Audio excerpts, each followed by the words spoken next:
सर्वांना माझा नमस्कार. सर्वप्रथम मी क्रांतीसूर्य महात्मा ज्योतिराव फुले यांच्या स्मृतीस अभिवादन करून मी प्रणती बनकर आज आपल्या समोर विषय मांडत आहे.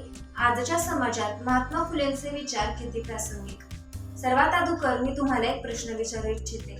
आज जर महात्मा फुले जिवंत असते तर त्यांनी या समाजाकडे पाहून काय म्हटले असते? आज मानवाने इतकी प्रगती केली आहे की तो चंद्रावर पोहोचलाय, पण समाजातील भेदभाव, जातीभेद अजून देखील पूर्णपणे नष्ट झाले आहेत का? या प्रश्नाचे उत्तर मिळवण्यासाठी आपण फुलेंच्या विचारांकडे पाहिले पाहिजे. महात्मा फुले यांनी त्या काळात मांडलेले विचार आजही आपल्यासाठी मार्गदर्शक ठरतात. महात्मा फुले शिक्षणाचे महत्त्व अधोरेखित करताना म्हणतात की विद्येविना मती गेली, मतीविना नीती गेली, नीतीविना गती गेली, गतीविना वित्त गेले, वित्ताविना क्षुद्र खचले, इतके अनर्थ एका अविद्येने केले. ज्या काळी स्त्रियांनी शिक्षण घेणं हे पाप समजलं जायचं, त्या काळी महात्मा फुले यांनी स्वतः धाडसाने पुण्याच्या भिडेवाड्यात मुलींसाठी पहिली शाळा सुरू केली आणि त्यामध्ये त्यांना साथ दिली सावित्रीबाई फुले यांनी. महात्मा फुलेंच्या मते एखाद्या कुटुंबातील पुरुष शिक्षित झाला तर त्या कुटुंबाचा विकास होतो, परंतु जर एक स्त्री शिक्षित झाली तर संपूर्ण समाजाचा विकास होतो. मित्रांनो, आज आपण कॉलेजला जातो, पदवी घेतो म्हणजे आपण शिक्षित आहोत असे नव्हे. फुलेंच्या मते शिक्षित व्यक्ती ही तीच असते जी चुकीच्या विरुद्ध, जिथे चूक घडेल तिथे त्या विरुद्ध आवाज उठवते आणि माणसाला माणुसकी देते. शिक्षणामुळे माणूस जागृत होतो, स्वतःचे अधिकार ओळखतो आणि समाजात बदलही घडवून आणतो. महात्मा फुले यांनी अस्पृश्यतेविरुद्ध फार मोठा लढा उभारला होता. ज्या लोकांना पाण्याचा स्पर्श करायचाही अधिकार नव्हता, त्या लोकांसाठी स्वतःच्या घरातील विहीर खुली करून दिली होती. इतका उदारपणा आज कोणामध्ये दिसतो? त्यावेळी महात्मा फुले यांनी सांगितलं की माणसाची ओळख ही त्याच्या जातीने नाही तर त्याच्यातील माणुसकीने होत असते. मित्रहो, आज जर असे भेदभाव आपल्याला दिसत असतील तर या स्वतंत्र भारतातही आज आपण फुलेंच्या विचारांपासून वंचित आहोत. होय, वंचितच आहोत. मित्रहो, महात्मा फुले यांनी स्त्रियांसाठी फार मोठा संघर्ष केला. सतीप्रथा, बालविवाह, मुलींसाठीचे शिक्षण असो किंवा त्यांविरुद्ध होणारा अन्याय, सर्वांविरुद्ध त्यांनी आवाज उठवला. आजची स्त्री ही इंजिनियर आहे, डॉक्टर आहे, अधिकारी बनत आहे, पण तरी देखील निर्भयासारखी प्रकरणे आज या समाजात घडत असतात. म्हणजे स्त्री सुरक्षा आणि समान हक्क यांचे प्रश्न अजून देखील सुटलेले नाहीत.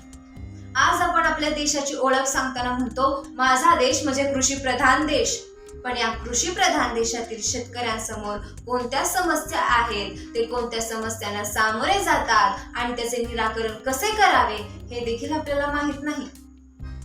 मित्र हो, आजची व्यक्ती म्हणजे अशी आहे की तिला माहिती आहे की तिच्यावरती अन्याय होतोय तरी देखील ती शांत बसते.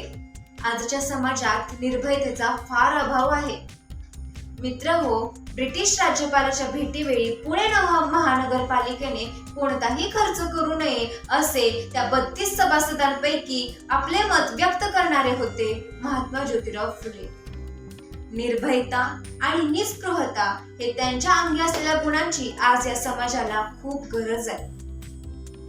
ज्यावेळी महात्मा फुले यांना स्वतःच्या घरातून निष्कासित केलं गेलं होतं तरी देखील महात्मा फुले यांनी मुलींची शाळा, अन्नछत्रे, पाळणा घरे सर्व काही चालवलं. सरकारने त्यासाठी अनुदान देण्यासही नकार दिला होता, पण तरी देखील देणगी गोळा करून महात्मा ज्योतिराव फुले यांनी हे सर्व काही चालू ठेवलं. त्यावेळी 10 रुपये देणगी देणारी लोक होती. आज 10 कोटी रुपये देणगी देणारी लोक आहेत, पण समाजासाठी काम करणारी मात्र कोणीच नाही. मित्र हो, समाजसेवक कसा असावा हे पाहत असताना समाजासाठी तो गरीब असावा असे मत बळवत असताना देखील आपण महात्मा फुले यांचा आदर्श पाहिला पाहिजे. कारण फुले यांनी देणगीतून लढा उभारला नाही तर स्वतः उद्योगधंद्यांमधून पैसे कमावले आणि त्या पैशांचा गोरगरिबांसाठी उपयोगही केला. आज आपण म्हणतो की महात्मा ज्योतिराव फुले हे काळाच्या पुढे चालणारी व्यक्ती होती, पण आजच्या काळात समाजसेवक करत असताना कोणताही समाजसेवक स्वतः फकीर राहण्याची सवय जडवून घेतो. हे किती चुकीचं आहे हे फक्त फुलेंच्या विचारातूनच समजतं. आज जर आपल्याला खऱ्या अर्थाने प्रगती करायची असेल तर फुलेंचे विचार हे अंगीकारलेच पाहिजेत. फुले त्यांच्या विचारातून शिकवतात की शिक्षणाचा प्रसार केला पाहिजे, समतेचा स्वीकार केला पाहिजे आणि माणुसकीलाच मूल्य मानले पाहिजे. आज जर आपल्याला समाजाची प्रगती करायची असेल तर फुलेंचे विचार हे आपल्यासाठी दीपस्तंभच ठरतील. शेवटी इतकंच सांगू इच्छिते की महात्मा फुले ही इतिहासातील एक व्यक्तीच नव्हे तर त्यांचे विचार आजही आपल्यासाठी लाख मोलाचे आहेत. आज मला इथे बोलण्याची संधी दिली त्याबद्दल तुम्हा सर्वांचेच तसे आयोजकांचेही मनपूर्वक आभार आणि मी इथेच माझ्या शब्दांना पूर्णविराम देते. धन्यवाद. प्रेक्षक हो, तुम्हाला आमच्या स्पर्धकाचा व्हिडिओ नक्कीच आवडला असेल. आता या स्पर्धकाला जिंकवून देण्यासाठी तुम्ही सुद्धा मदत करू शकता. या स्पर्धकाचा व्हिडिओ लाईक करून तसेच स्पर्धकाला प्रेरित करण्यासाठी त्या व्हिडिओवर कमेंट करून आणि हो जास्तीत जास्त लोकांपर्यंत हा व्हिडिओ शेअर करून आणि हो हा व्हिडिओ शेवटपर्यंत पाहिल्याबद्दल आपल्या सर्वांचे मनपूर्वक आभार.